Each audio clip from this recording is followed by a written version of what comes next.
Good evening.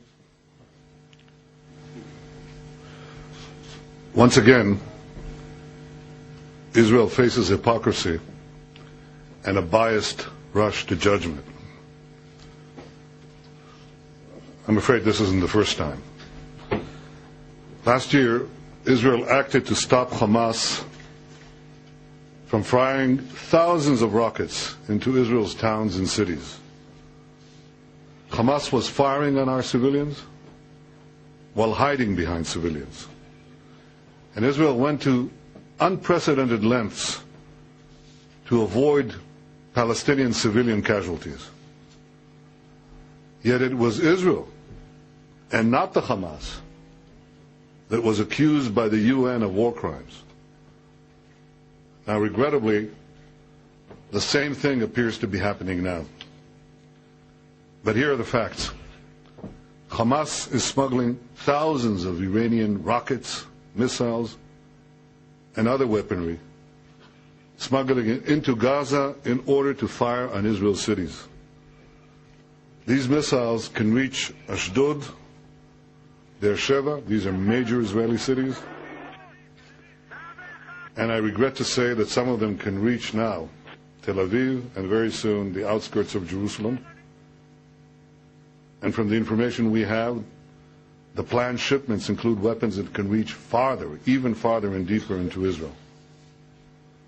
Under international law and under common sense and common decency, Israel has every right to interdict this weaponry and to inspect the ships that might be transporting them. This is not a theoretical challenge or a theoretical threat. We've already interdicted vessels bound for Hezbollah and for Hamas from Iran containing hundreds of tons of weapons. In one ship, the Frankhof, we found hundreds of tons of war material and weapons destined to Hezbollah. In another celebrated case, the Karin A, dozens of tons of weapons that were destined by Hamas or by Iran for shipment to Gaza. Israel simply cannot permit the free flow of weapons and war materials to Hamas from the sea. I would go further than that. Israel cannot permit Iran to establish a Mediterranean port a few dozen kilometers from Tel Aviv and from Jerusalem. And I'd go beyond that too. I say to the responsible leaders of all the nations, the international community cannot afford an Iranian port on the Mediterranean. 15 years ago, I cautioned about an Iranian development that has come to pass. People now recognize that danger. Today, I warn of this impending willingness to enable Iran to establish a naval port right next to Israel, right next to Europe. The same countries that are criticizing us today should know that they would be targeted tomorrow. It's for this and for many other reasons we have a right to inspect cargo heading into Gaza. And here's our policy. It's very simple. Humanitarian and other goods can go in, and weapons and more war material cannot. And we do let civilian goods get into Gaza. There is no humanitarian crisis in Gaza. Each week, an average of 10,000 tons. 10,000 tons of goods enter Gaza. There's no shortage of food. There's no shortage of medicine. There's no shortage of other goods. On this occasion, too, we made several offers, time and again. Offers to deliver the goods on board the flotilla to Gaza after a security inspection. Egypt made similar offers. And these offers were rejected time and again. So our naval personnel had no choice but to board these vessels. Now, on 5 of the vessels, our seamen were not met by any serious violence, and as a result, there were no serious injuries aboard those ships. But on the larger ship, something very different happened. our naval personnel, just as they landed on ship, you could see this in the videos, the first soldier, they were met with a vicious mob. They were stabbed, they were clubbed, they were fired upon. I talked to some of these soldiers. One was shot in the stomach, one was shot in the knee. They were going to be killed. And they had to act in self-defense. It's very clear to us that the attackers had prepared their violent action in advance.